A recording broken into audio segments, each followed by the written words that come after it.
One of the cornerstones of Buddhist practice, one of the things that makes that's distinctive about Buddhism is going for refuge. Because Buddhism is in many ways a therapeutic methodology, its aim is to alleviate suffering. And one of the things that Buddha said about his teaching was that one of the marks of a Buddhist teaching is that it alleviates suffering, or it helps people teach people how to alleviate their own suffering. So if a teaching or a method or a practice helps alleviate suffering, then that's a sign that it's a Buddhist practice. And if it doesn't help alleviate suffering, if it's not aimed at that goal, then it's not a Buddhist practice or a Buddhist teaching. So refuge, as one of the cornerstones of Buddhism, is based on this idea that we're orienting our life, we're setting as the marker of success the reduction and ultimately the elimination of suffering. And so refuge is this really sweet idea that Buddhism, Buddhist practice, Buddhist teachings and Buddhist practice can protect us somehow. They can provide shelter, euphemistically. They don't necessarily provide us shelter in the physical sense, but they can provide us something more effective, which is the ability to regulate ourselves and to be working towards the elimination of suffering regardless of the outer circumstances. And that can be a tall order. We have to work at that. It's Pollyanna to say that we can just choose how we react to things, right? That's one of the main characteristics of reactivity, of having a mental affliction, is that it doesn't seem like we're under control. We're not under the control of ourselves in those moments. So while it seems like we can't control the things that are happening to us, but it's overly optimistic to say that we can control how we react to it. But what Buddhism is saying is that we can learn how to react. We can learn how to choose how to react. We can gain skill over our emotions. We can learn to watch for subtle emotions before they turn into gross, overwhelming emotions. We can learn to stabilize our mind so that it's steady, that we can choose what we concentrate on, and that we're not just subject to ruminations, the monkey mind, running off in whichever direction, and we're kind of chasing to catch up after it. That's, again, I refer to this steps, the path of meditation chart behind me. In the beginning of that, the monkey is running away off the path, and the meditator, ourself, is desperately chasing after it, trying to catch it because it's scampering off in whatever direction it wants to go. And Buddhism is saying that we can learn how to stabilize our mind. We can learn how to control or at least regulate our emotions. We can learn how to choose how to react to things. And that's the type of shelter that it provides. That's the type of protection that it provides. We're going to talk about the mantra in the Heart Sutra tonight. And one of the meanings of the word mantra is mind protector, the literal meaning from Sanskrit. And so refuge is another mind protector. And so we take as this kind of starting place in Buddhist practice and Buddhist study that it can help us, that it can help protect our mind, and that's the refuge. So when we go for refuge, we're having confidence that these practices and that these teachings can help us somehow. We're not just practicing a liturgy for some kind of magical boon. we're doing it because it has practical value. So we go for refuge to the three jewels. And they're jewels because, again, this euphemistic language, this evocative language in Buddhism, they're jewels because they're precious. And so if we can find them, we need to cherish them. And if we invest in them, like if we're going to take like a capitalist approach to the three jewels, if we invest our refuge wisely, then we will collect interest. It will pay dividends. So we go for refuge to the three jewels: the Buddha, the Dharma, and the Sangha. The Buddha is a teacher and a guide. We can think of Buddha as somebody who's leading us along the way, and we can take shelter in that. We can take refuge, seek solace, help alleviate our suffering with this idea that there's someone who's navigated this path ahead of us, and who is and telling us that the path is safe, and telling us that if we follow this path, there are rewards. And he tells us up front what the rewards are, but he doesn't say, I can't. He doesn't give you the rewards. Buddha tells you that he can teach you the path, he can show you the way, but you actually have to do the work if you want to get the rewards. That's another way that Buddhism is unique. It doesn't promise treasure. It provides a treasure map, and then you have to find the treasure. So we go for refuge to the Buddha because Buddha has walked this path. Buddha is guiding us. Buddha has made this major discovery of enlightenment, the permanent end of suffering, this state of peace and bliss and joy and empowerment, a place from which we can help others better. So we're not just pursuing the end of suffering for our own selves, but so that we can be more effective for helping others. So there's this compassionate aim. So we go for refuge to Buddha because of these characteristics. And then the path that Buddha has tread, he's left this. He has left the treasure map behind. That's the Dharma.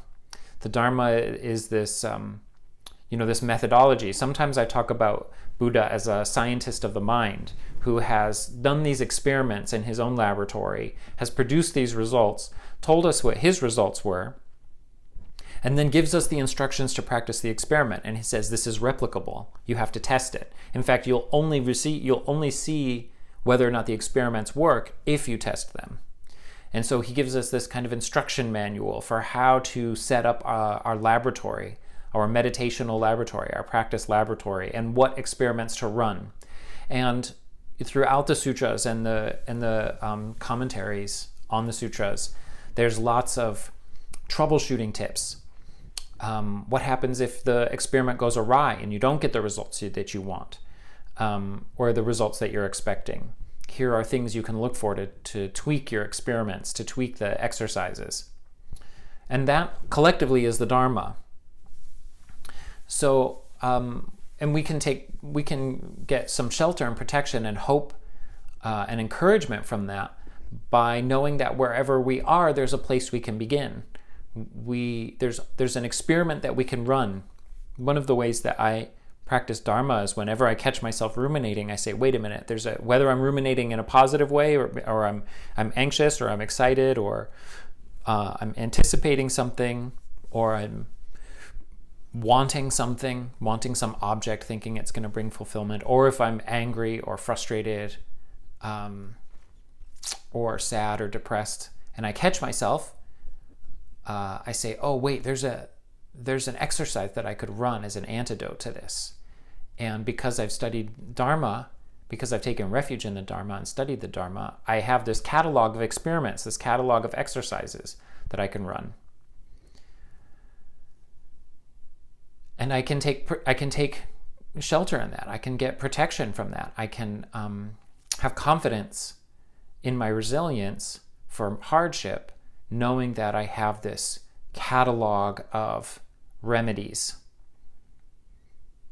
And so even when things are going relatively smoothly, instead of being worried about the next disaster that's coming down the pipe, I can take refuge in the Dharma, saying, okay, I have the resources to manage that when it comes.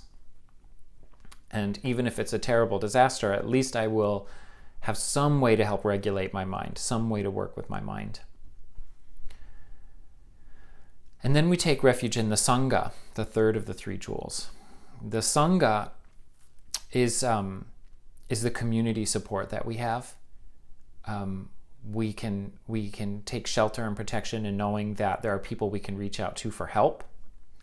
That can be our spiritual community, but we also have a lot of mental health resources, like crisis lines and things like that. Like we're never completely out of resources. There's always something available. There's some way that we can reach out for help. And we're fortunate, many of us are fortunate that we do have a spiritual community, that we do have colleagues and friends and teachers, mentors who are helping us with our practice, who are helping us have access to teachings, who are helping, our friends and board members of Dharma centers who do a lot of work volunteering on their own time to make sure that there is a center and that there is a place that is recruiting teachers and recruiting teachings and making it possible to have access to Dharma and giving a place for the community to gather.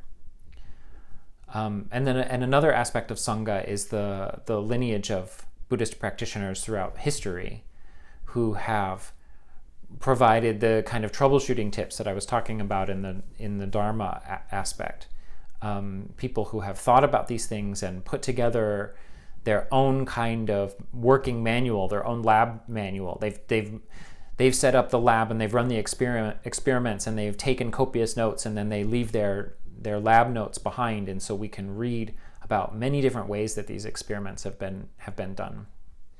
And lots of different types of people have been successful with the Buddhist path, and so we can hear about all different types of people, different Buddhist lifestyles.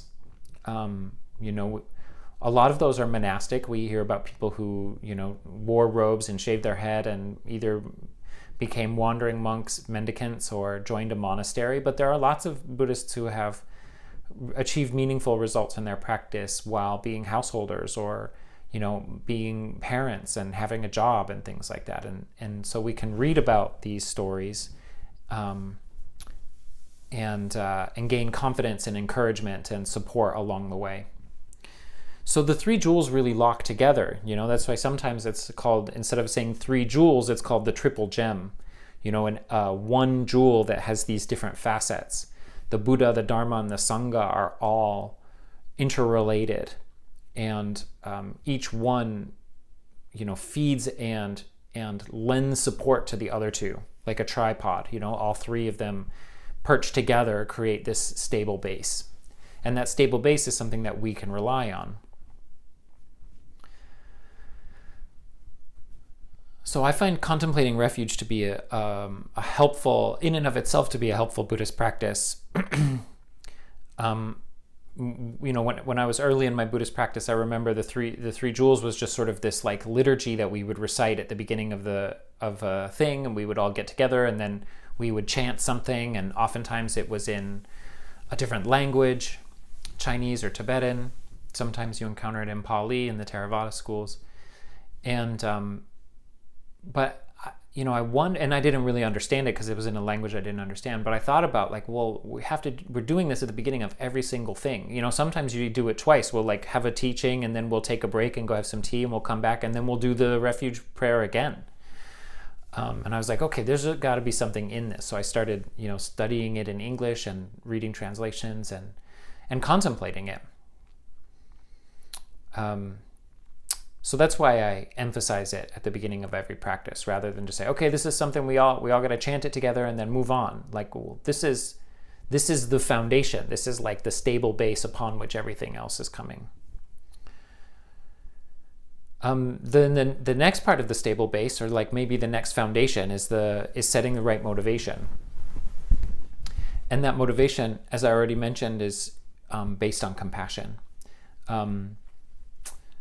And specifically that ending our own suffering is not a satisfactory goal, because we care about other people. We care about their suffering as well. It's not like we're in a sinking ship and we just grab out the life vest and jump off and say, okay, every person for themselves. No, we're trying to patch the ship. We're trying to fix the thing. We're trying to work together to fix the whole thing. We really wouldn't be in nirvana if we achieved nirvana and then looked out on a suffering world. So working towards alleviating the suffering of others is also a cornerstone of Buddhism. In Mahayana Buddhism, they say that sooner or later you'll realize that ending your own suffering is not sufficient. Necessary, but not sufficient. And so they say you may as well just start from the beginning, working to help other people with their suffering as well, both as a motivation and as a practice. So when we set the motivation of bodhicitta, of achieving enlightenment for the benefit of others, not just for our own benefit, that's the goal, that's the aim. But the practice of bodhicitta is helping others. And so all of the different little ways that we help people, which we already do, we can remind ourselves that those acts of compassion are supporting our spiritual aims, and that makes them more powerful. That's one of the cool things about bodhicitta, is that with the motivation of bodhicitta, setting enlightenment for the sake of others as the goal makes all of the acts of compassion that you're already doing spiritual acts. They are building your karma, your store of good karma, your store of merit, which is driving you towards enlightenment. So we can do those acts of compassion sort of cavalierly, or we can do them with intention.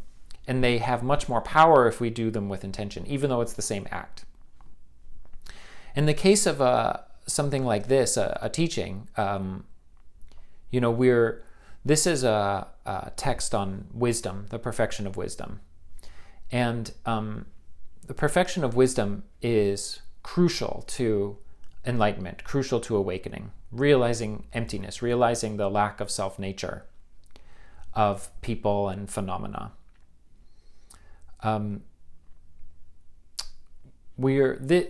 Because something like this is necessary for enlightenment, even though we're just kind of hanging out, chatting, and studying ancient literature, we're acting on our mind. We're learning how to change the basic way that our mind operates, the basic ways that our mind functions. And this is kind of a little engine that could activity, It feels Sisyphusian at times, pushing the boulder uphill and not really feeling like there's an outcome. I don't know if you ever feel that way, but I sometimes feel that way, where it feels like there's an unlimited amount of work to do, and the goal of enlightenment seems so distant and remote that I don't know if it even is real. But I, because I take refuge in the three jewels, because I contemplate things like the perfection of wisdom, transcendent wisdom, and because I've had experiences that give me clues that indicate that this is something that's worth striving for, I keep working at it in the small ways that I can. But it's something that builds momentum slowly until there's like a head of steam, and then results come quickly. They come in a flash. And it was last week or the week before, we were talking about the four paths. I think it was last week, and we were talking about the stream enterer. And the stream enterer is like when you jump in the river and you're being swept along towards enlightenment. And the stream enterer is something that can happen suddenly. Making that transition to becoming a stream enterer is something that can happen suddenly. So when we're doing a practice like this, studying a sacred text, a Prajnaparamita text, we are actively making efforts towards this goal of alleviating others from suffering. And that's, the text makes it clear that that's true because, of course, the speaker in the text, the teacher in this text is Avalokiteshvara, the Bodhisattva of compassion. So from the mouth of compassion emerges the teachings of transcendent wisdom. This text has a few main sections, a few main purposes. One of them is to define emptiness. And so this is something that we've reviewed at the beginning of each text, but there are many different texts in the Prajnaparamita genre, the perfection of wisdom genre. Some of them are very long and have lengthy descriptions and definitions of emptiness. The Heart Sutra is the most condensed, the most dense. That's why it's called the Heart Sutra, because it's the heart of the perfection of wisdom. It's the most condensed version. So its definition here is only its definition of emptiness here is only a few lines, but it tells us everything we need to know in order to meditate on emptiness, in order to meditate on non-conceptual, non-dual awareness. And it's posed as negatives, but it's also posed as positives. And the way that it's posed as positives is quite interesting, quite illuminating, because it tells us that that things that seem to be self-evident lack the self-evidentness of them is lacking. Which is not to say that they don't exist. This is one of the main errors with Prajnaparamita and studying emptiness, is mistaking emptiness for nothingness. Another translation for emptiness is voidness, and voidness even sounds even more nihilistic, like it's just there's an absence of anything. But emptiness is not saying that there's an absence of anything. It's saying that things don't have the essences, they don't have the self-nature that they seem to have based on our perception. That we're perceiving the self-nature as self-evident, but that perception is an error that perception is an error. It's a mistake. The things are there, but they're not there essentially. They're there relationally. Things only exist in relationship to other things. They don't exist other than being in relationship to other things. So it's the first definition is form is emptiness, emptiness is form. This is the famous line from the Heart Sutra. Form is emptiness, emptiness is form. Form is not other than emptiness, emptiness is not other than form. Whatever is form, that is emptiness. Whatever is emptiness, that is form. And the same is true of your sensations, your perceptions, the capacity for sensation, the capacity for perception, the karma, that the causation, the web of causation that's leading the world to be the way it is for you, and consciousness itself are all in this relationship where they exist, but they only exist as an absence of a self-nature. And the absence of a self-nature is why they exist. If they were essential, they would not be changing. But as we can see, everything is changing. Things are continually changing, and they're changing in the broad arc of time, in the sense of like eventually things break or deteriorate. But they're also changing in the sense that they only exist as the way that we perceive them to exist, and our perceptions of them are changing, even if we're not aware of our perceptions of them changing.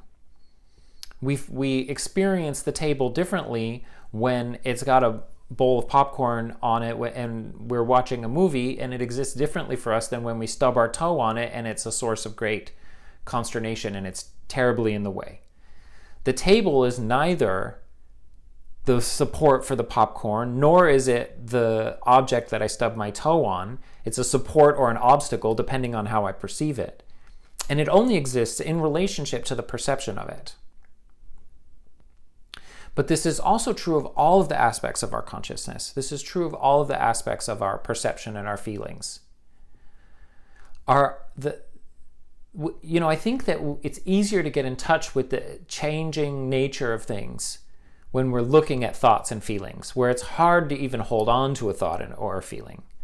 But that same ephemeral changingness is equally applicable to solid objects. It's applicable to our body. It's applicable to everything. Things are only existing in relationship to other things.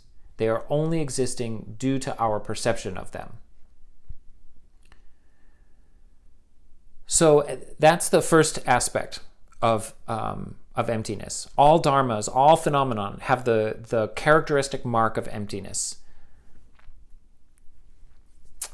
Then the kind of deeper layer of that is that they are not born or not produced or created, and they're not destroyed.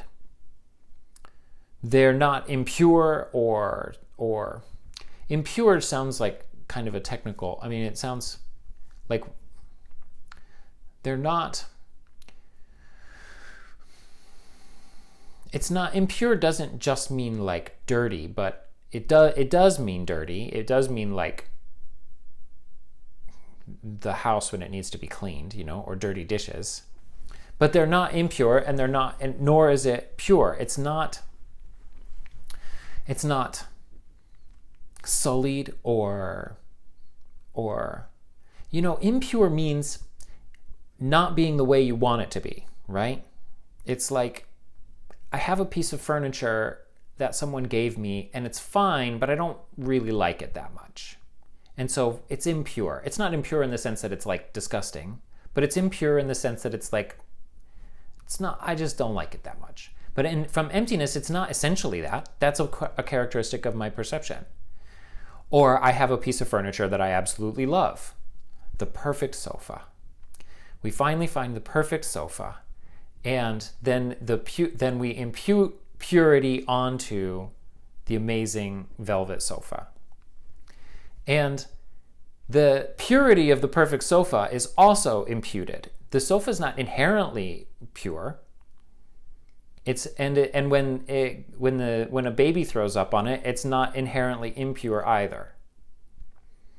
Those are qualities of characteristic. Those are qualities of our perception. Those characteristics are coming from our perception. So, meaning that the sofa seems impure or pure depending on what we're imputing on the sofa. And it's subject to change. It does not have a self-nature. The seeming self-nature of the disgusting baby puke sofa is a quality of my perception. Or the quality of the perfect brand new velvet sofa that I've been dreaming of is also a quality of my perception. And both of those things are not quality, they're not characteristics of the sofa. The sofa is empty of those things. Those are qualities of my perception of the sofa. And it's always subject to change. As soon as the cat scratches the new sofa, it ceases to be the dream sofa, and now it's the sofa that the damn cat scratched. And the cat, which seems so pure when it's sitting in your lap purring quietly, then becomes the impure SOB who screwed up my beautiful pure sofa. All of everything is changed. This is what emptiness is trying to get at, that the cat goes from being snuggly and nice and pure to a total jerk who scratched up my sofa in an instant. And the cat was never any of those things. The cat was only ever what I'm imputing, what I'm perceiving in it at the moment. And so similarly, the sutra says that things are not incomplete and not perfect. So things cannot be improved upon, but also they're not lacking anything. When things seem that, this would be, this piece of furniture that I have that I like kind of, but it's like it's got a scratch on it, and I think that, oh, it would be better if it didn't have the scratch. That, again, it's not deficient because of the scratch. It seemed that's the scratch, the seeming imperfection of the thing due to the scratch is all qualities of my perception of it. And similarly, like with the sofa, like the brand new sofa is not perfect because it's perfect. It isn't complete, perfect, ideal, because again, I'm choosing to see it that way. And of course, one of the main things of emptiness is that things are impermanent, things are changing. So even when you have the perfect, pure, ideal sofa, brand new from the factory, it's a ticking time bomb. It's a lit fuse now. It's only a matter of time. Weeks, days, maybe only hours until it gets messed up and it's no longer the ideal sofa anymore. It's things, and it's always subject to change. It never was the perfect, pure, complete, ideal thing that it seemed to be. All of those are characteristics of my perception, and those characteristics are, the sofa is empty of the characteristics that I'm imposing on it. Okay. I know I feel like I'm kind of beating a dead horse with the emptiness thing, but it's important to think about it from a lot of different angles and many different approach it from different perspectives, because it is elusive.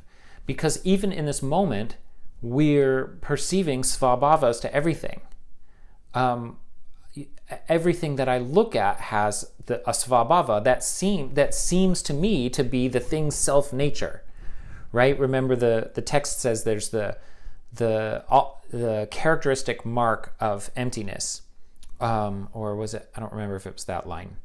But anyway, this word svabhava, like bhava means being, to exist, and then sva means self, and so this word self-nature is like, it really seems to be real. It's realness. It's so real. There's no doubt in my mind that it's real. And emptiness is saying that right there, that self-evident realness of the thing is incorrect. That is a quality of your perception. And that's true of your thoughts, that's true of your feelings, that's true of your identity, that's true of everything. And so in that vein, the sutra goes on to kind of undermine these core teachings of Buddhism, to say that the 18 dhatus, which is the Buddhist model for perception, how perception is working. You remember over the last couple of classes, we talked about how these Buddhist teachings on perception, on the 12 links of dependent origination, it's taking things that seem to us to happen instantaneously as automatic. We are not even aware of the cognitive processes or the consciousness processes that are happening, and the Buddhist kind of philosophical framework or perceptual, framework of perception, of how perception is working, breaks it down into these micro moments, or breaks it down into these discrete functions. And so, like the 18 dhatus are the 3 sets of 6, the sense organs: eye, ear, nose, mouth, or tongue, taste specifically. Body, the sensation of touch, and the mind, the capacity for cognizing things. And then the 6 sense objects, visible objects, sounds, smells, tastes, physical sensations, and the objects of thoughts. So it's making, even in the mind, it's making this distinction between, there's the mind, which is a sense organ, and then there are thoughts, which are the objects, the sense objects of the sense organ of the mind. And then there's the sense perceptions, which is the capacity for those two things to interrelate. And so an eye organ in a petri dish is not capable of seeing. It's only when it's connected to a sense consciousness, the capacity for seeing. And furthermore, these things don't exist at all independently from one another. Visible objects don't exist unless they are being seen. And the only way that they're being seen is because there's an eye organ and an eye consciousness that are in the process of seeing them and perceiving the seeing. And all of that is happening together in a nexus. There's no visible objects unless there's not any given visible object unless it's being seen and perceived to be seen. But the Heart Sutra says all of these are themselves empty. These are all categories that we're imposing to things that we think have self-nature. We think that the eye organ, so we break it down into these constituents, and then the Heart Sutra says, okay, those constituents are also empty of self-nature. And then we do the 12 links of dependent origination, which is this process through which we as a being come to exist through these micro moments, driven by ignorance, driven by karma, driven by the urge to exist, driven by the tendency to identify discrete objects and name them, driven by the urge to perceive and interact with the world, the urge to actually connect with and experience objects of sensation, and then feeling that those things have in them the inherent value that we are actually imposing on them. Ice cream being tasty, cat puke being disgusting. But they seem to inherently have those characteristics. And then we think, oh, if I have more of this, or if I get away from this, then that's going to be me getting my needs met. That's what drives the process of being, right? The 10th of the 12 links is bhava. So that bhava is the svabhava that the Heart Sutra and Prajnaparamita, perfection of wisdom, is attacking. And that's what drives emerging into being. So like there's 10 discrete steps that are taking place leading up to our experience in the moment to moment. And then of course each experience lasts and decays, and then there's a subsequent experience. Buddhism, especially the Abhidharma school, describes things like this. They don't say that we're in they don't really describe it as a flow. They describe it as instances of perception that are like tumbling like an infinite domino pile. Each instant triggers the subsequent instant, triggers the subsequent instant, triggers the subsequent instant. And it's happening so fast that it feels to us like a flow of experience. So the Abhidharma school is breaking down the 12 links of dependent origination into each of these discrete micro moments itself has several discrete micro moments. If you like rabbit hole type geeking out stuff, I recommend going into Abhidharma because it's got infinite variations and goes into quite a bit of detail with how consciousness is working on extremely minute micro moments of perception.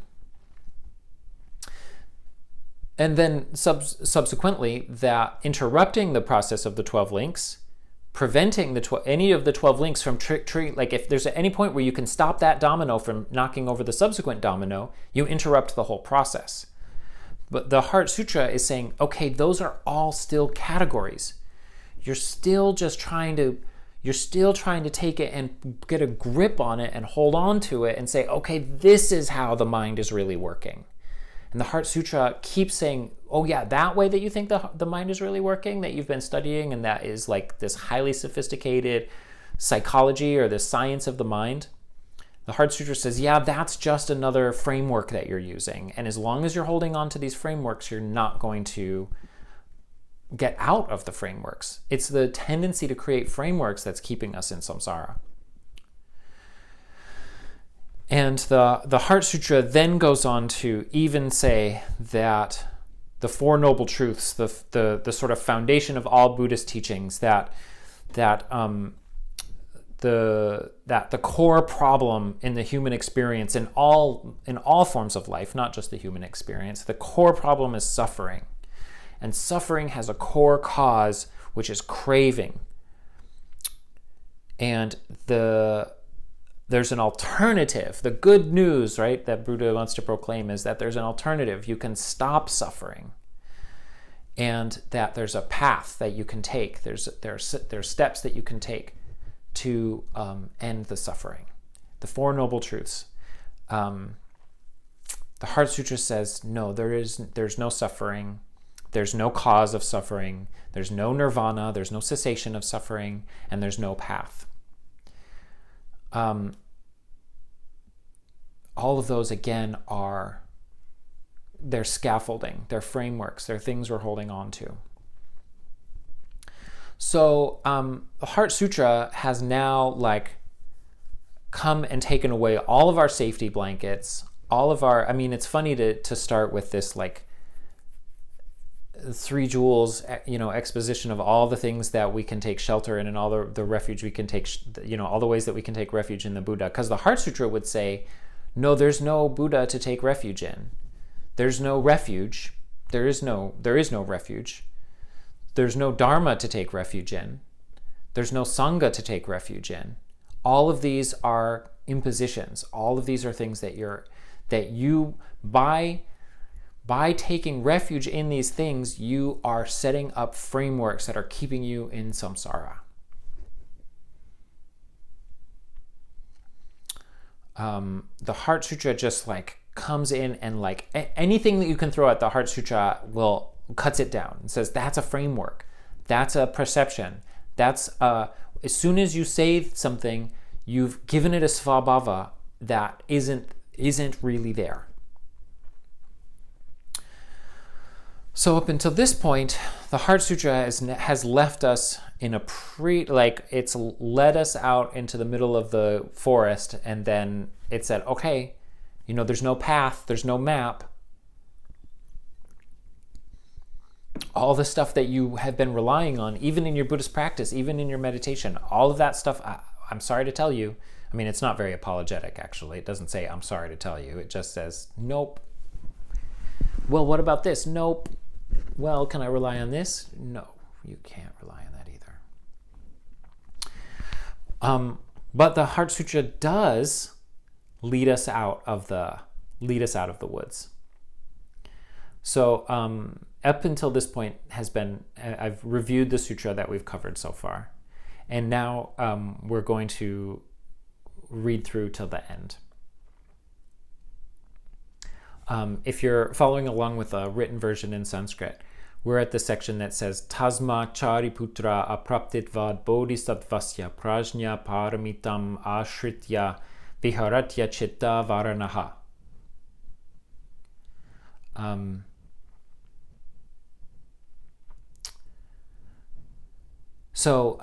Tasmat Chariputra. Sanskrit has ways where the letters change depending on how they meet up with each other. So there is a lot of places. This is something I've avoided talking about because it's a whole thing in Sanskrit all of its own.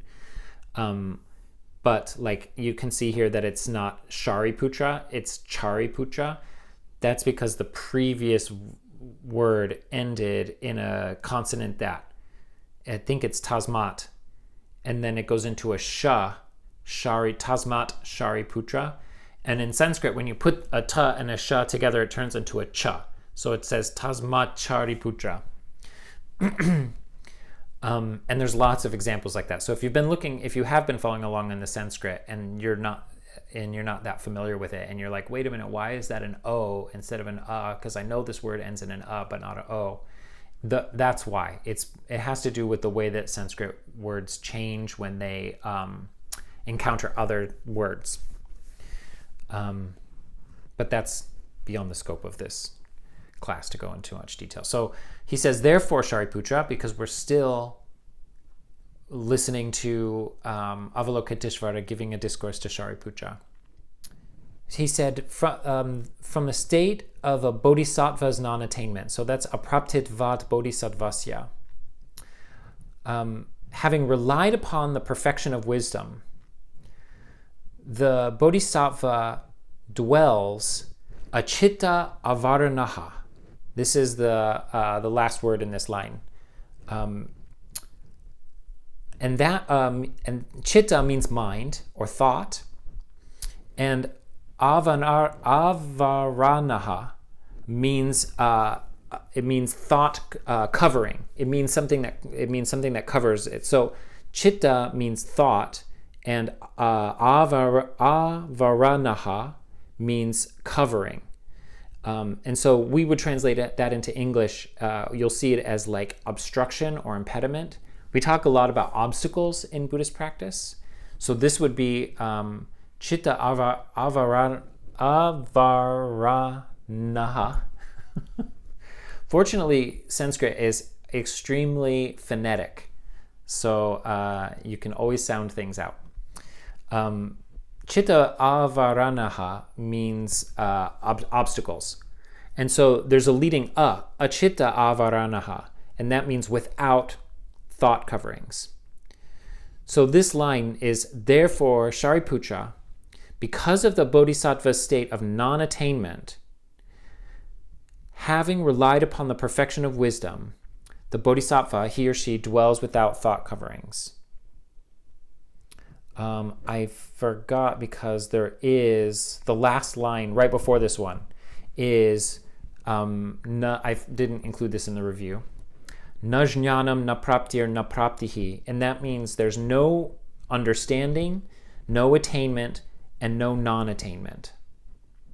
So here is where he's critiquing, undermining, taking the self-nature away from this idea that if you work towards attainments, right? Like the idea that there are realizations. That's when we were talking about the stream enterer, the once returner, the non-returner, and the arhat in the previous class. The 4 stages of an arhat, the 4 stages of moving to nirvana. Those are the attainments. And the Heart Sutra is saying there are no attainments, but also there's no non-attainment. This is, I think, the turning point for the Heart Sutra is when it says there's nothing to attain and nothing to not attain.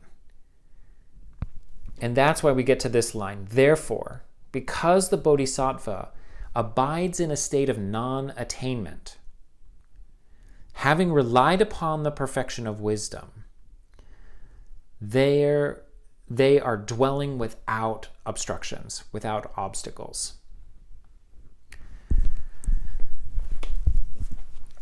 So here, in this line is where they're starting to define how an enlightened being exists, how an enlightened being lives, defining a bodhisattva, defining a Buddha. In this text, I think bodhisattva and Buddha are nearly synonymous, but don't quote me on that. It's talking about beings who are enlightened or very, very nearly enlightened. Beings who are existing or living in prajnaparamita, living in this transcendent, non-dual wisdom where they are not mistaking things for having svabhavas. So the bodhisattva's state of non-attainment, they are not striving for anything. They simply are aware that there's no impurity, there's no purity, there's nothing that can be added, there's nothing that's deficient. Everything is as it is. Nothing is created, nothing is destroyed. They have dropped the process of seeing things as svabhavas, seeing things as having self-nature. And so they abide in this state of non-attainment. Now, and this is, I don't know if we can even really wrap our minds around this conceptually, but we need to in order to meditate on it more deeply. We often think of bodhisattvas in Buddhism, we think of bodhisattvas as beings who have attained a certain level of realization. They have, the bodhisattva path is described as like these 10 stages, the bodhisattva bhumis.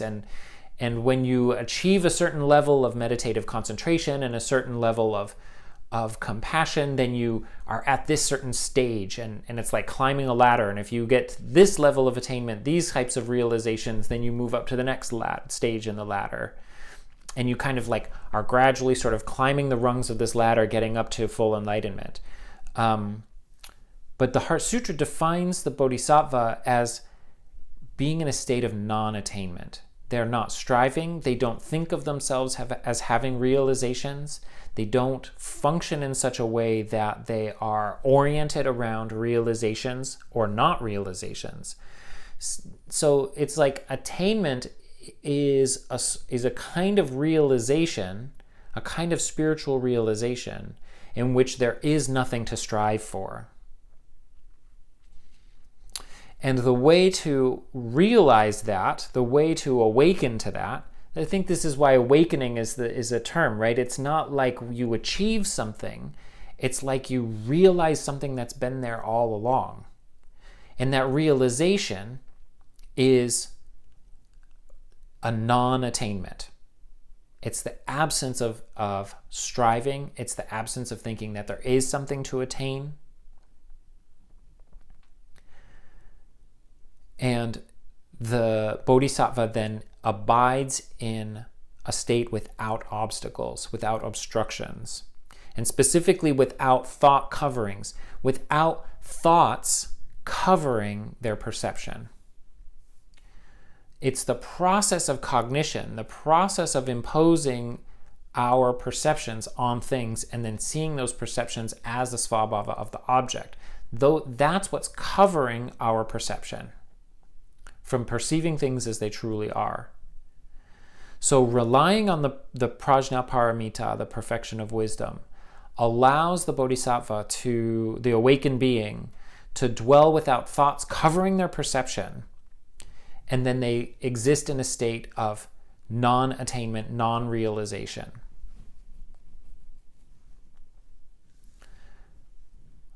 Briefly, I just want to mention the three types of obstacles that are typically mentioned, because this term avaranaha is again a technical term, and it's another one of these places where the Heart Sutra drops in a technical term and then sort of leaves out the sort of background information. It assumes that you're already well versed in Buddhist literature and Buddhist philosophy, and that you're coming to the Heart Sutra knowing that the Heart Sutra is speaking in kind of a shorthand. But when I was preparing for this class, I was reading commentaries and I realized that it's actually helpful to talk about the different types of obstacles, because these are the types of obstacles that a bodhisattva doesn't have. They don't have these obstacles covering their mind, covering their perception. The three types, the first is the obstacles of past karma. Obstacles are things that are, just in general, obstacles are things that are preventing us from having perceptions of ultimate reality, perceptions of reality independent of our tendency to reify things, our tendency to apply the self-nature to things. Though they're obstacles because they're like literally obstructions. They're like things that are preventing us from seeing things as they are, because we're only seeing what we put between us and the quote-unquote real world, the reality without self-natures being imposed upon it. And the first of these obstacles is karma, meaning things that are arising in our life now are coming from causes that have been put into place before now. Things that have been put into place by our own choices, by even, I think it's even better to think of karma as habits, tendencies to see the world a certain way, tendencies to react to things a certain way. And so because we're responding to past karma ripening in the present, that's a big part of why things seem to us to have self-natures, because we don't see the causes that put those things into place, the causes that were put into place to lead to things being the way they are in the present, and they seem like they exist independently of us, partially because we're not aware of the causes that we put into play through our own actions, through our speech. Of course, there's the actions of body, speech, and mind. Our actions and our speech, but also karma of mind, which is our tendency to think of things a certain way, our tendency to react to things a certain way. This is so core to our personality that it just seems like, well, that's who I am. But, one of the things, if you look around the world, we can see, especially in the climate today, we can see that other people see the world very differently than we do. That there are people who just have completely different versions of what they think is true, completely different versions of what they think is important, of what they think it means to be ethical, what it means to live a life of values and morality. And it's easy to us our initial impulse to say, okay, well, I'm right and they're wrong. But the reality is, like, their version of reality is just as true for them as your version of reality is for you. Meaning that it just seems like reality. It just seems that things have their self-nature. Unquestionably, it's just obvious that they have their self-nature. Our tendency to see the world the way that we do is because of past karma. And karma also is like our circumstances of our life. The types of resources that we have access to, the type of education that we have access to.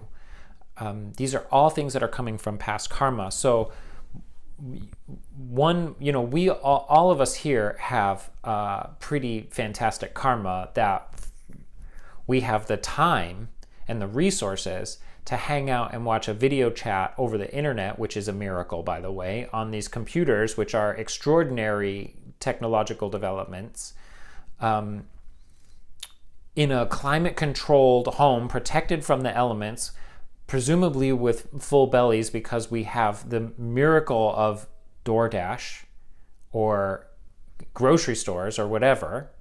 We have the miracle of refrigeration, so that we can buy a bunch of food and it just keeps until we're ready to use it. These are miracles, and we have we have access to resources that the wealthiest people in the world couldn't get 100 years ago or 200 years ago. Technology like vaccines, 100 years ago, it didn't matter how rich you were, everyone was susceptible to disease. And we live in a world now where many diseases are treatable or eradicable, and I know that we definitely are not out of the woods with that. But, every detail of my life is beyond what was even what was possible 100 years ago. And furthermore, that we have the interest to study philosophy, and that we have the time to study philosophy. So we all have extraordinarily good karma. But nevertheless, we do have the karma, I'll speak for myself, that I have the karma of having such a strong tendency to see things as self-existent, and to see things as having in them the ability to make me happy or not. And that's all coming from karma. So that's still an obstacle. Even though my life is extraordinary, I still have obstacles that are coming from karma. But you can imagine other people have much more severe obstacles coming from karma. Some people have to spend their entire life entirely worried about where their food is coming from, or have to spend their lives just laboring in order to survive. Or they live in situations where they don't have homes with climate control where they're protected from the elements, or they don't have access to medicine and vaccines. So other people have much greater obstacles coming from karma. The next form of obstacle are the obstacles of mental afflictions. And mental afflictions are, in this case, it means emotional reactivity, like I was talking about before. So the word for this in Sanskrit is klesha. So the obstacles of mental afflictions are that we struggle to regulate our emotions, that we can be overwhelmed by our emotions, that we, when pushed far enough, we can react strongly and it's difficult to calm down or to stay under control of our afflictions. Another version of this is wanting something so badly, like greed, feeling so absolutely convinced that acquiring something or acquiring some relationship will end our suffering. That's an obstacle. And then the third is obstacles of cognition. And this is one that this entire sutra is about, which is mistaking things as having a self-nature. Making this basic error of thinking things are self-existent when they're not self-existent, when they're in fact empty. Okay, the next verse, or the next line rather. So what we just had was, therefore, Shariputra, because of the bodhisattva state of non-attainment, having relied upon the perfection of wisdom, he or she dwells without thought coverings, without obstacles, without obstructions. The next line, chitta varana nastit vadatrasto viparyasa kantro nishta nirvana praptaha.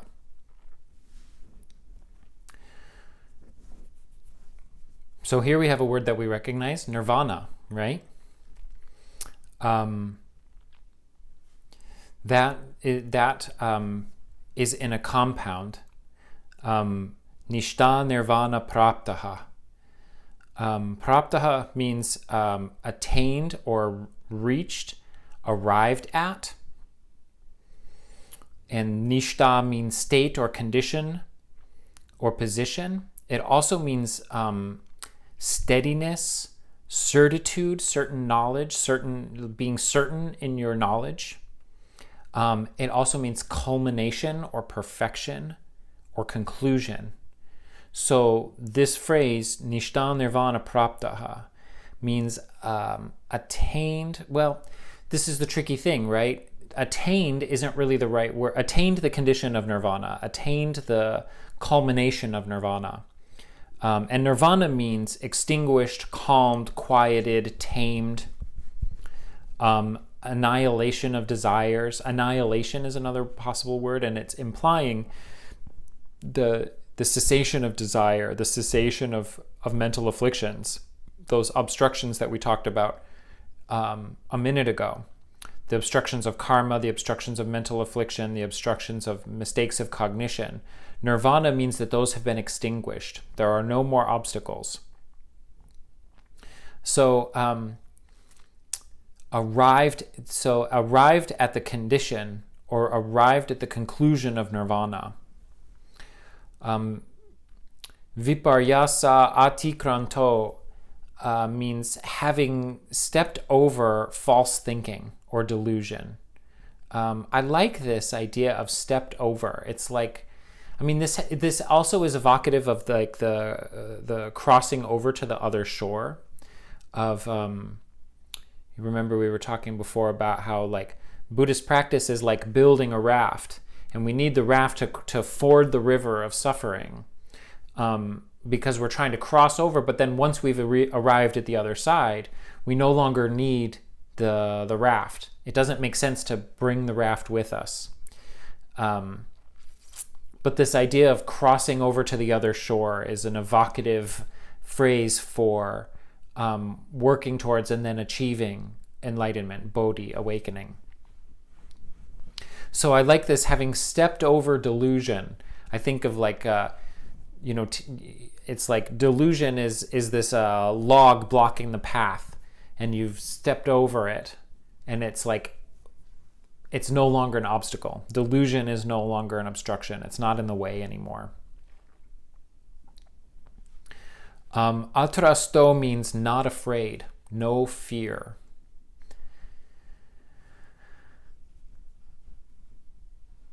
And then the first word, of course, is chitta varana, which is obstacles, obstructions. And nastitvad means not in the state. So not is a negation, right? So not in the state of having obstacles, unafraid, atrasto, having stepped over delusion or stepped beyond false thinking. The bodhisattva, he or she, has arrived at the condition of the extinguishing of obstructions, the extinguishing of mental afflictions.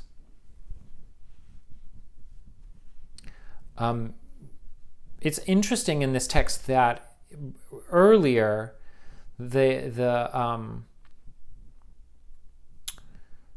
text says, when it negates the four noble truths, it uses the word nirodha, which means cessation, instead of nirvana. So he's saying there's no nirodha, there's no suppression or annihilation of suffering in terms of the Four Noble Truths, but he is nevertheless saying that the bodhisattva arrives at nirvana. So the text is making a distinction here between nirodha, cessation, and nirvana, extinguishing. That's something to think about. One of the things that I like about reading the Sanskrit is getting into the nuances of these words. Because he is not in the state of having thought coverings, unafraid, having stepped beyond delusion, he or she has attained the condition of nirvana. Tradvyavavastitaha sarva buddhaha prajna paramitam ashritya anuttaram samyak sambodhim abhisambuddhaha. All Buddhas in the three times, all enlightened beings situated in the three times. That's tradvyavavastitaha. Tradvya means three times, and the three times here refers to the past, present, and future. So what this phrase is saying is that all beings who have become enlightened, all enlightened beings who are alive now, and all beings who will become enlightened, all Buddhas without exception. That's what this is euphemistically saying, because it's also kind of negating time. It's not saying three times in the sense of linear time. It's saying in the sense of all time. Sarva Buddha, all Buddhas situated in the three times. I struggle to translate this one because the grammar is tricky. But having obtained asylum, ashritya, in the perfection of prajna paramitam,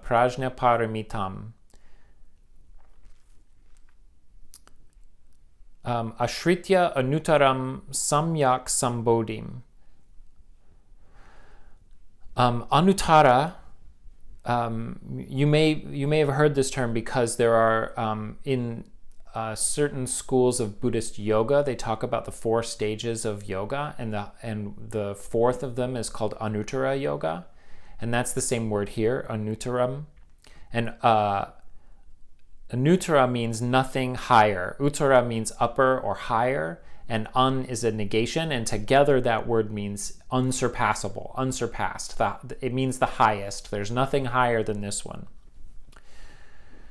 So it's saying that, and that's modifying perfection of wisdom. Having obtained asylum in the highest perfection of wisdom, all Buddhas followed the path of the perfection of wisdom. Again, I'm sorry, the grammar of this one is weird. Followed, so samyak means followed the path. So it's saying they've all Buddhas of the three times followed the path of the having obtained asylum in the highest perfection of wisdom, followed the path of perfect wisdom, sambodhim, and joined with enlightenment, abhisambuddha. All enlightened beings situated in the three times, having obtained the asylum or shelter, that's similar to refuge, right? Asylum, of the unsurpassed perfection of wisdom, followed the path of perfect wisdom and joined with enlightenment.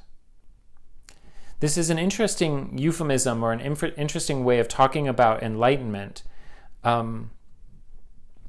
Instead of saying that they attained or realized enlightenment, they say that they joined with enlightenment. They joined with awakening.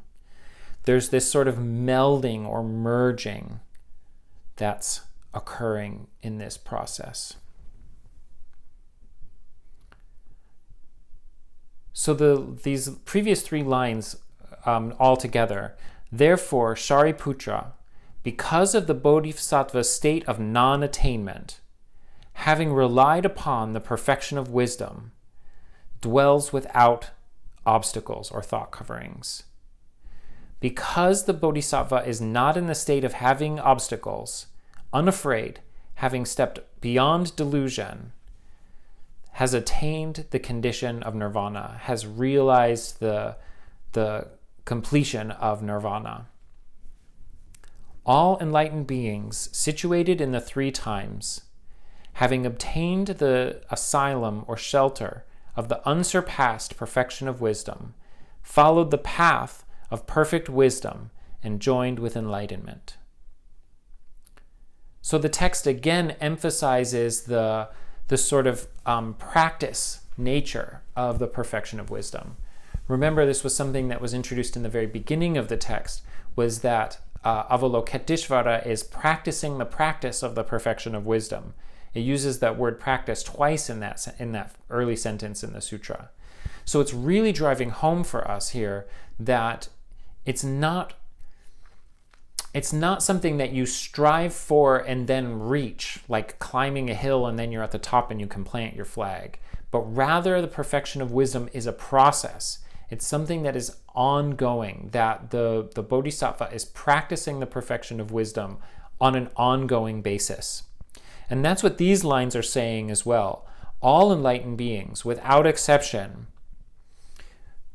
took shelter in the perfection of wisdom. They use the perfection of wisdom as their refuge.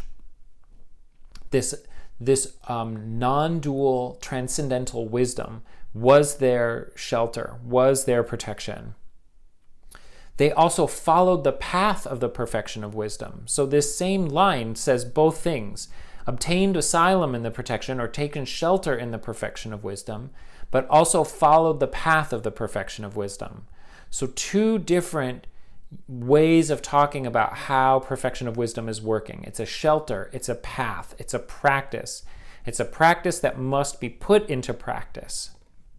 And what it leads to is the end of things that are the end of thoughts obstructing perception.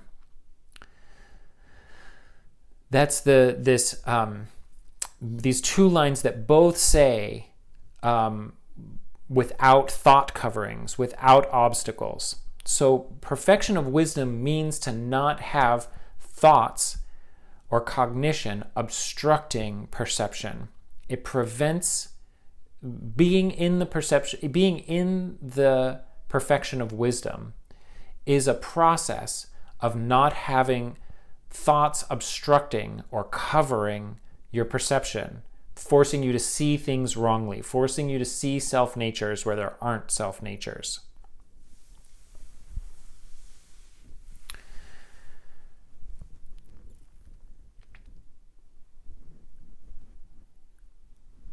So now we're at the very end of the text. Where the text tells us how to practice the perfection of wisdom. It's given us all of these things about a definition of emptiness. First, it set the stage with Avalokiteshvara. All of this is emerging from compassion. So it assumes that we're well steeped in our practice of compassion. And emerging from that compassion, it gives us a definition of emptiness, describing what emptiness is. And then it gives an example of all of the things that, especially as Buddhists, we're mistakenly thinking have a svabhava that don't have a svabhava. Which we have already talked about at length, and I don't need to go over again. But it tells us even these Buddhist ideas that we're using in our practice also don't have a self-nature, also don't have a svabhava. Up to and including the meditation practice that leads to nirvana, and nirvana itself, or the attainment, the idea that nirvana is something to be attained, are all absent of a svabhava. And then it explains to us how practicing the perfection of wisdom is a process of not having thoughts covering our perception, creating obstacles, this obstacle of self-nature, this obstacle of mental affliction, this obstacle of being trapped by our karma. And finally, it tells us how to practice the perfection of wisdom. There are many things that are unique about the Heart Sutra. One of them is that it's the only sutra in which Avalokiteshvara is the speaker. That's unusual. And also, it's the only Prajnaparamita texts that include a mantra.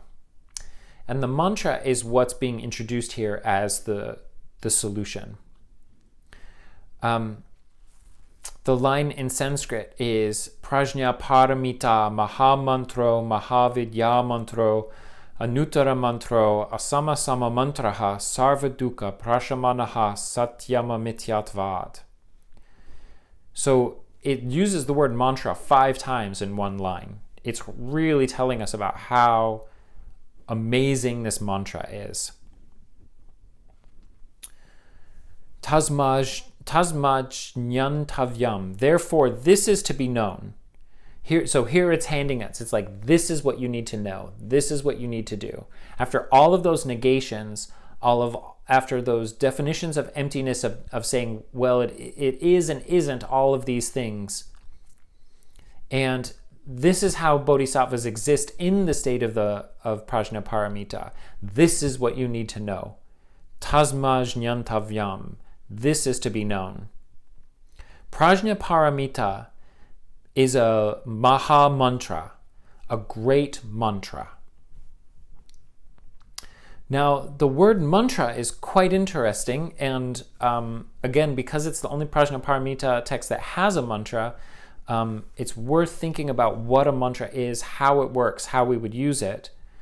The word mantra literally means mind protecting or thought protecting. The root man is where manas comes from, the word for mind. So, and it also means to believe or to think.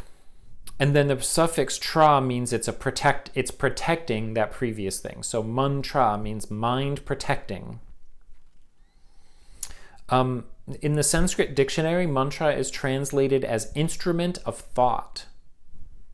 I find that quite interesting, because an instrument could be like a tool, like we think of as a scalpel as an instrument, but also an instrument, usually we're thinking of a musical instrument. And because mantras have this like rhythmic, tonal, hypnotic quality to them, they kind of are like using your mind as a musical instrument. And you're playing the mantra as the as an instrument in your mind. So it has both this quality of being something that protects your mind, but also something that is both a tool and a creative device. Both of those things. Mantra also means sacred speech or text, prayer, or song of praise. So all of these vocative type qualities, right, where we're invoking something, making a prayer, reaching out, a song of praise. Again, a song, another quality of musicality to it.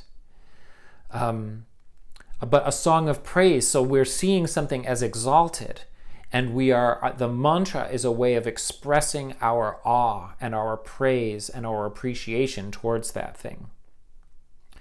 A way of using language that is sacred.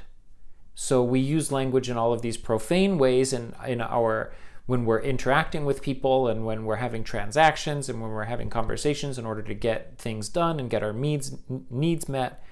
But a mantra is a form of sacred speech where the only purpose of using speech is to sacralize our life. And we can see again how that would connect to mind protecting. We're using our mind as an instrument we're using our mind and our speech as an instrument to make sacred and to evoke praise towards an exalted object. Mantra also means a magical formula, incantation, charm, or spell. So here we're adding yet another quality or characteristic to the mantra, which is that it's a way of invoking power or trying to change our world through magical means. A charm, a way of making something, taking an ordinary object and giving it magical potency. So again, like sacred speech, using our speech as the charm. And again, I showed you that image of the Heart Sutra mantra in a sort of a flower-like pattern. You know, that's like a visual object that you could hold or look at or print out and put on your altar and gaze at while you're using the mantra. Again, that's sort of like a charm or a spell or a sigil or an incantation. But incantation is evoking this idea that we're like bringing something into being using magical means. Other possible meanings for mantra, which don't necessarily apply here, but maybe they do. These are all different connotations of the Sanskrit word. It can mean counsel or advice.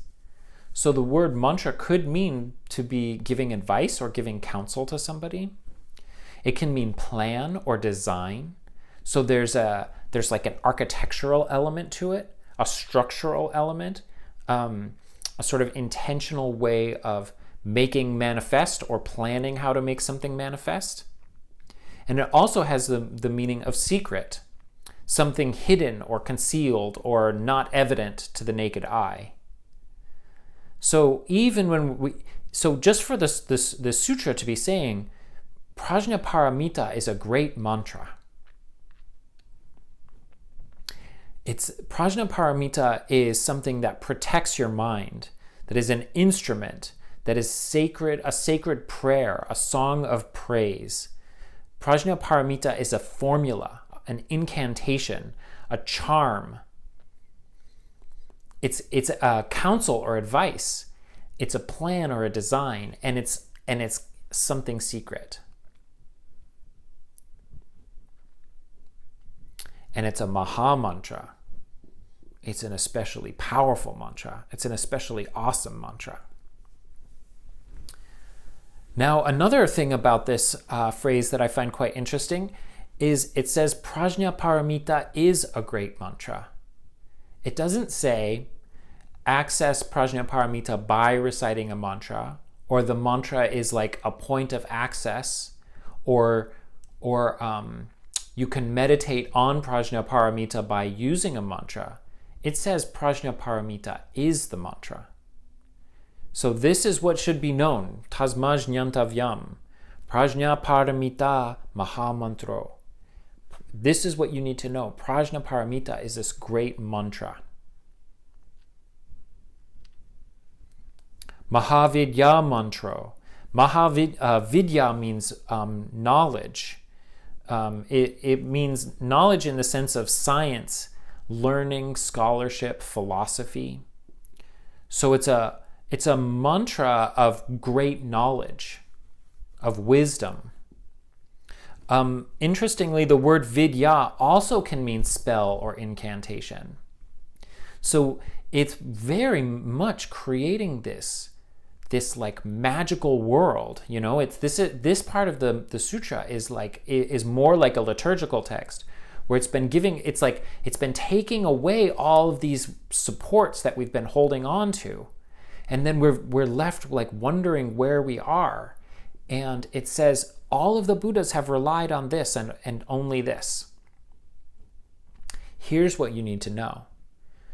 Protect your mind with this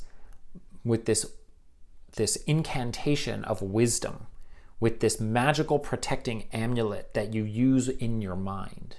This thing that's secret, it's not visible, it's only something that you can hold inside yourself. Anuttara mantro, the highest mantra, the most powerful spell, the most powerful amulet, the most powerful incantation. Asamasama mantraha, an unequaled mantra. The word sama means even or smooth or equal. So sama means equivalent, and then asama means unequaled. It is one of a kind. It is unique. It is the only mantra that is like this. Asamasama mantraha. Sarva dukkha prashamanaha. Sarva dukkha, we've encountered these words before. Sarva means all, and dukkha means suffering or discomfort, and it means the sort of pervasive dis-ease of samsara. All suffering. Prashamanaha is tranquilized, pacified, cured, healed with the mantra of Prajnaparamita. Prajnaparamita is this mantra that tranquilizes all suffering. Satyam amityatvat. It is true, satya, genuine, sincere, pure. And amityatvat means literally without wrongness. Kind of a funny word there. And this gets translated in many different ways. I've heard it is true and not false. That seems a little too simple to me, a little too pedantic. It doesn't really say it is true and not false. I saw a translation that posed it as a question. In fact, they literally said, what could go wrong? Was how they translated this word, prashamana, amityatvat, without wrongness. What could go wrong? Which, of course, this was an old translation. In the modern day, that takes on a different, what could go wrong is like a sign that things are about to go wrong. So that translation is sort of doesn't have the same potency that maybe it did in 1905 when it was translated. It is genuine and sincere without any wrongness to it. There's nothing in it. There's nothing in it that's wrong or incorrect. Prajnaparamitam ukto mantraha. The mantra of the perfection of wisdom was spoken. That's interesting. I think it's interesting that that's in the past tense. The mantra of Prajnaparamita was spoken. Again, it emphasizes this lyrical, vocal quality to it. It protects our mind by using our speech in a sacred way. So I find this interesting. I mean, there's so many ways that we can interpret what the mantra is and how it works. I think of it as we're using our mind and we're using our speech to put ourselves into this kind of liminal state where the realities of the perfection of wisdom can be realized without intention.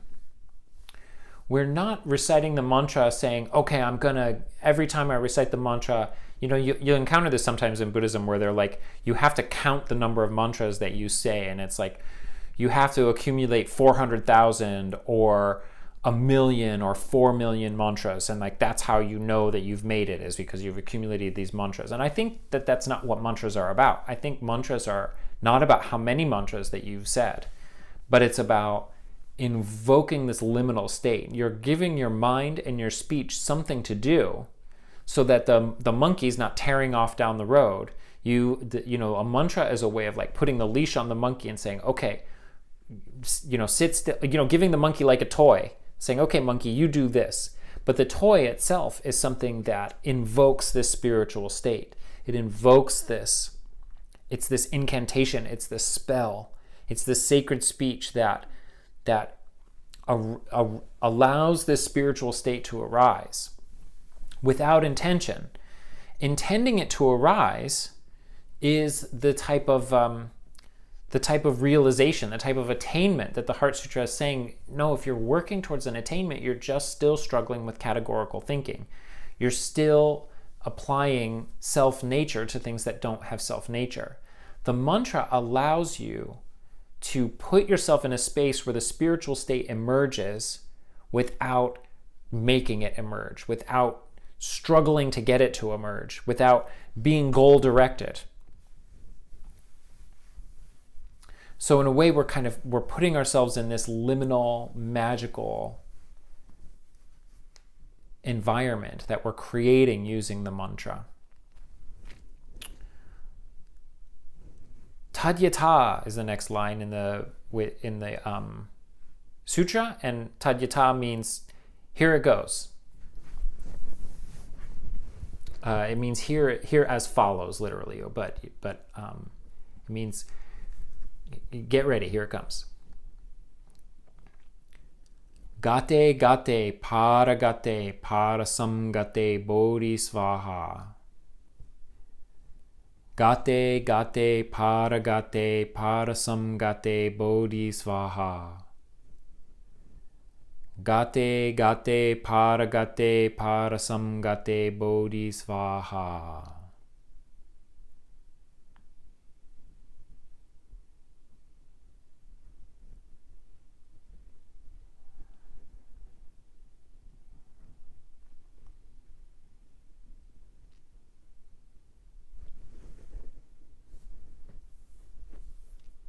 Gone, gone, gone beyond, gone totally beyond. Wisdom, svaha. That's a rough translation. Mantras can be translated grammatically, but the point of them isn't their syntactical value. The point of them is their evocative mood that you lull yourself into by using them. There are some interesting grammatical characteristics to this that I would like to mention. Gate, meaning gone. This is in grammatical terms, this is in a feminine vocative case. So gate, this noun could be in Sanskrit is a gendered language, so there's masculine, feminine, and neuter nouns. And some words can be shifted between different genders depending on what they're referring to. So this word gata is one that can be masculine, neuter, or feminine. In the mantra, it's feminine. So there's an intention here that wisdom is a feminine characteristic. And furthermore, it's vocative, meaning that you're addressing wisdom as a person, right? So like, I mean, if it were the subject, it would be like, Mojo went to the store. Or if it was the subject, it would be like, I brought stuff from the store for Mojo. But it's vocative. Mojo, you go to the store. So we're talking to wisdom as as if it were this feminine entity. So we're saying something like, we're saying something like, oh, gone one, or oh, she who has gone, she who has.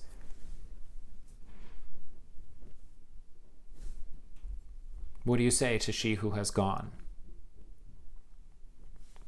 Gone, gone. Gone to the other side. Para gate. This is like when we've talked about prajna paramita. That paramita, that para is crossed over. Has crossed over. So when we say gone, sometimes this is translated as gone beyond. That's how I translated it a minute ago. But it means gone and crossed over. Parasamgate. Some is a prefix that can mean joined with or together with. In this case, I think it means completely. So gone, completely gone to the other side. Bodhi is the word for awakened.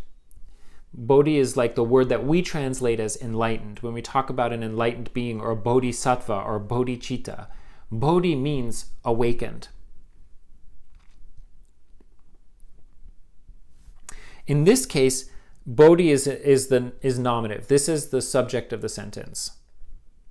If you could call this a sentence, it's not really a sentence, but. And then, Bodhi means awakened awareness, and Svaha is an auspicious exclamation. It means homage or hail, something like that. I mean, you can feel it when you say it, svaha. It's a word that means like awestruck. It's a exclamation of being awestruck. So, she who is gone, she who is gone, she who has gone to the other side, she who is completely gone to the other side, awakened, svaha. Kind of like mind blown. So that's what the mantra means, but when we're using the mantra, we're not using it like we're saying a sentence. So this is the end of the Heart Sutra. And if you're looking at the Sanskrit, you'll see the next line is iti prajna paramita hridayam samaptam. And that means, thus the heart of the prajna paramita is completed, is concluded. That means the text is over. So with this version that we're using, the mantra is the very end. Gate, gate, para sam gate bodhi svaha. So now we have the whole text. And then the question then is, how do we use it? How do we use this thing we've learned? One of the things that I've said a number of times in this course is that Buddhism is always pragmatic. It's always looking at, how do we use this information? How is this helpful for us? And I think that there's a few layers to how we could use this text. I think that if you were interested, you could make this text a complete practice in and of itself. Because it provides with a good amount of philosophical information. It provides you with, this is like learning the text, right? That's on this steps on the path of meditation. The first step on the path of meditation is learning the instructions, because there's no point in trying to meditate if you don't have instructions on how to meditate and what to meditate on. And so rather than jumping into your meditation, you first spend some time learning the instructions. And so with this text, it's a shorthand, and it provides a lot of valuable information. It has a really solid definition for emptiness that gives us a lot to contemplate on how we're thinking of emptiness if we want to practice a prajnaparamita. It gives us reminders of a lot of major tenets of Buddhist philosophy and psychology, how the mind is working according to Buddhism, which it subsequently negates, reminding us not to take the things that we're learning too seriously, not to get attached to these categories. These categories are useful, but don't get attached to the categories. It then has a pretty solid definition of what awakened beings live like, without thought coverings, unafraid. There's a few lines where it describes what a bodhisattva or what a Buddha experiences themselves as. And then it gives us this practice with this very evocative mantra. So from the study and contemplation point of view, the whole sutra is valuable. You can read an English translation and a commentary. There's many translations and commentaries on this text, but we also have these classes that we've done and the notes, and I'm going to publish the Sanskrit and my translation of the Sanskrit, and so you can see both of those things. So you can work with it from the Sanskrit if you want to, or you can work with it from the English. Then another stage, and this would be a traditional Buddhist practice, would be reciting the sutra, and reciting it with the intention to memorize it. The Heart Sutra is quite short, so it's a sutra that's possible to memorize. If you recited it once a day or a couple times a day, it would start to feel natural to you. Recitation and memorization of the whole sutra is a valuable spiritual practice, and it's a way of getting if it's like a mnemonic device, think of the sutra as like a mnemonic device for the ideas, and the ideas are what you contemplate and meditate on more deeply. And then as you get effective and skillful with that, then focusing just on the mantra, because the mantra then encapsulates all of the information of the rest of the sutra, but not in like a analytic, cognitive kind of discursive way where you're like, okay, what comes next? Oh yeah, it's this, and then this, and there's the 18 things, and there's the 12 things, and there's the 4 things. Like all of that just kind of permeates your mind, and then you can set it aside, and then you just hang out sort of floating with the mantra, floating with the spell. And the spell, the incantation, evokes all of this. You're calling prajnaparamita into your life.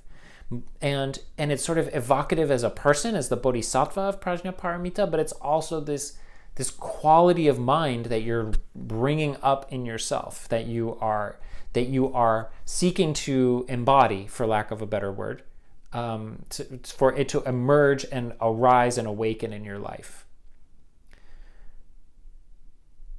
And then it's just about going deeper into that process of recitation, the recitation of the mantra. And the mantra itself becomes the path that you follow to emptiness, the realization of emptiness, the practice of prajnaparamita, the great wisdom mantra. So as we're concluding here, we always come back to dedicating the merit. Dedicating the merit is one of these ways of potentizing everything that we've done by setting a goal, kind of, like aiming where we want the sutra to, where we want the merit, where we want the karma to land, where we want the karma to ripen. Studying a whole text like this and going fairly deep into the concepts and into the original Sanskrit requires a lot of effort, and it shows a great deal of dedication for you to be putting the time and energy into this. And you can dedicate that merit to the goals that you wish. The Buddhist goals are, the traditional Mahayana Buddhist goals are that I want this karma to ripen as my spiritual awakening, as a bodhisattva, because as a bodhisattva, I will be much more effective at helping other people alleviate their suffering. I'll be much more resilient. I'll be much more skillful. I will have more resources to be able to dedicate to other people. And a shorthand of that is just saying, I wish this karma would ripen in others' hearts. I wish that they would receive the benefits of my efforts, because I want them to be out of suffering. I'm willing to sacrifice this karma and give it up and say, I don't need it. I want other people to have it. They need it more than I do. May they have the spiritual results of this. May they have the accelerated growth in their spiritual progress. And ultimately, we will all, Buddhas of all three times, travel the path of prajnaparamita. So ultimately, we're all going to have these realizations. We're ultimately going to have the non-attainment of prajnaparamita, in which the obstacles disappear and we are able to perceive clearly without obstacles and without thought obstructions. So we can dedicate our karma and our merit to that, having the direct perception of emptiness and realizing prajnaparamita in our own lives.